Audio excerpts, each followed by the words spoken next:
મિત્રો, વિડીયોમાં આવતા નામ, પાત્ર અને ઘટના ફક્ત કાલ્પનિક છે. તેનો કોઈ પણ વ્યક્તિ સાથે સંબંધ નથી. આ વિડીયો ફક્ત મનોરંજન માટે બનાવવામાં આવેલો છે.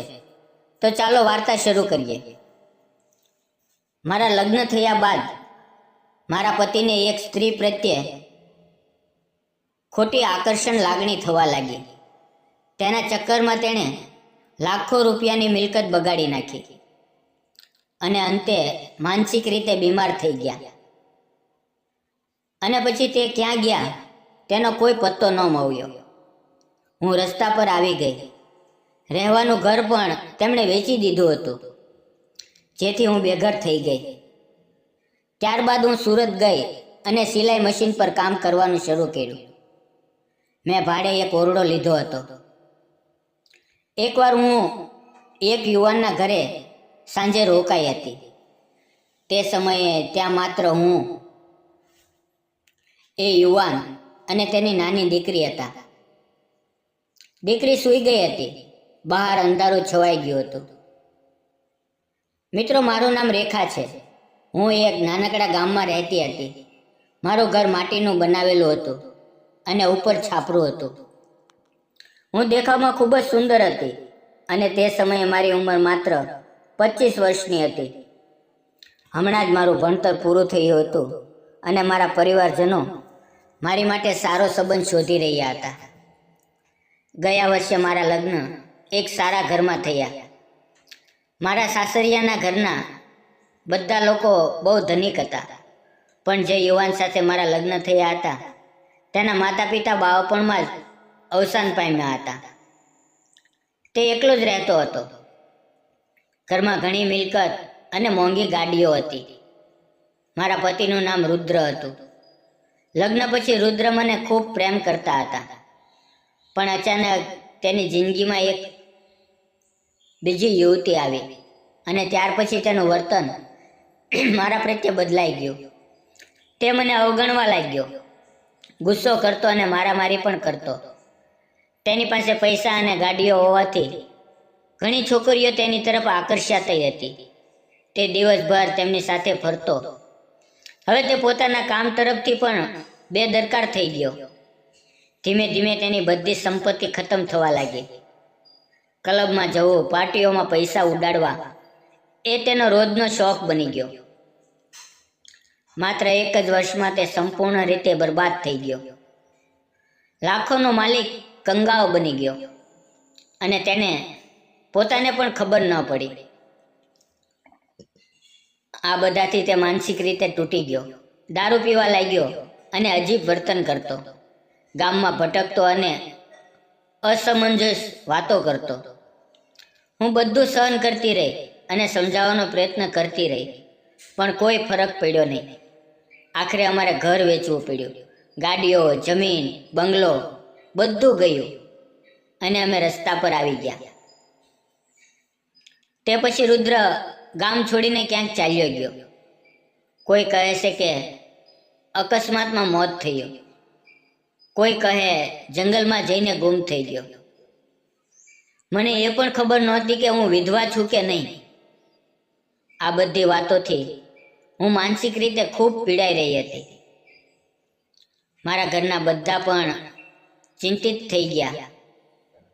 મેં નક્કી કર્યું કે હવે કંઈક કરવું પડશે.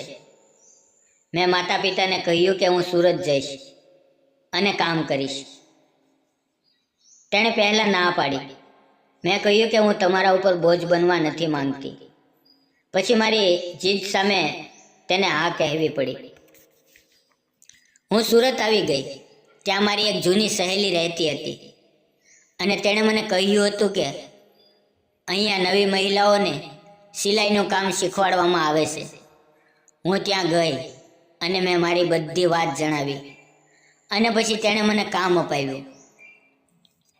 શરૂઆતમાં માત્ર બટન લગાવવા, પાઇપિંગ કરવું જેવા નાના કામ મળતા. પછી ધીમે ધીમે હું મશીન ચલાવવાનું શીખી ગઈ. થોડા મહિનામાં જ હું બ્લાઉઝ, જમ્પર, ચૂડીદાર, નાની બાળકીઓના કપડાં આવું બધું બનાવવા લાગી. મેં ખૂબ જ મહેનત કરી અને કામ કર્યું. દિવસ રાત કામ કર્યું. અને થોડા પૈસા બચાવીને પોતાનું સિલાઈ મશીન ખરીદી લીધું. હું ભાડાના નાના એવા ઓરડામાં રહીને આસપાસની મહિલાઓના કપડાં સીવવા લાગી. ધીમે ધીમે કામ વધતું ગયું. એક દિવસ એક યુવાન તેની 8 વર્ષની દીકરી સાથે મારા ઘરે આવ્યો. તેણે કહ્યું, મારી દીકરી માટે નાનું ફ્રોક સીવડાવવું છે. તેની દીકરીનું નામ વિદ્યા હતું. વાતચીત દરમિયાન તેને ખબર પડી કે હું વિધવા છું. તેણે પણ કહ્યું કે તેની પત્ની લગ્ન પહેલાં જ અન્ય સાથે સંબંધમાં હતી અને એક દિવસ તે દીકરીને છોડીને જતી રહી. આ સાંભળીને મને ખૂબ દુઃખ થયું. મેં દીકરીને કેડબરી આપી અને કહ્યું કે દીકરા, તારું ફ્રોક 3 દિવસમાં તૈયાર થઈ જશે. તે ખૂબ જ ખુશ થઈ ગઈ અને કહેવા લાગી કે આંટી, એવું ફ્રોક બનાવજો કે સ્કૂલમાં કોઈએ પહેર્યું ના હોય.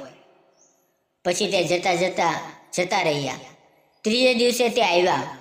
ફ્રોક જોઈને તે ખુશ થઈ ગઈ. મેં દીકરીને પહેરાવ્યું અને તેના પપ્પાને બતાવ્યું.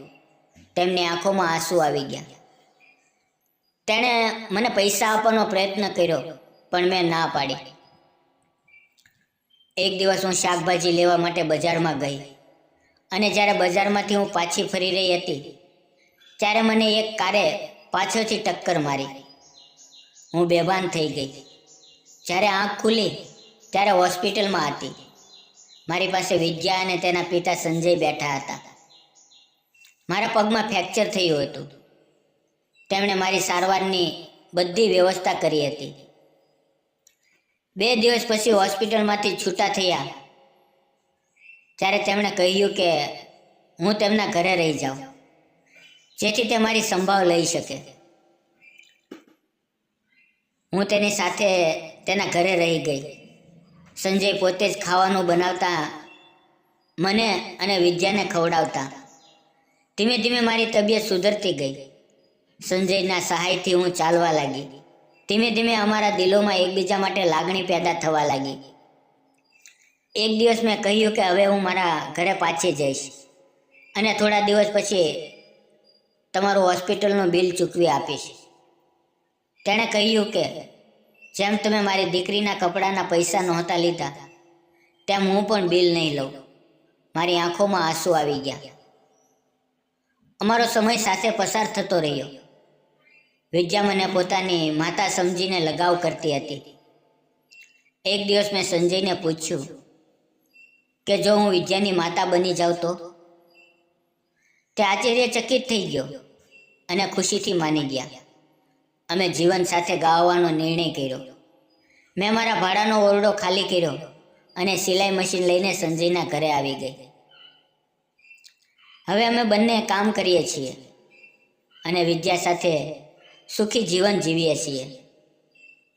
હું વિદ્યાને માતાનો પ્રેમ આપું છું અને સંજય મને જીવન સાથીનો સ્નેહ આપે છે. અમે ત્રણેય સાથે ખૂબ ખુશ છીએ. મિત્રો, આ મારી નાની એવી કહાની તમને કેવી લાગી? જો ગમી હોય તો ચેનલને લાઈક, શેર અને સબસ્ક્રાઈબ કરવાનું ભૂલશો નહીં. ફરી મળશું આવતીકાલે એક નવી વાર્તા સાથે. ત્યાં સુધી આવજો. ધન્યવાદ.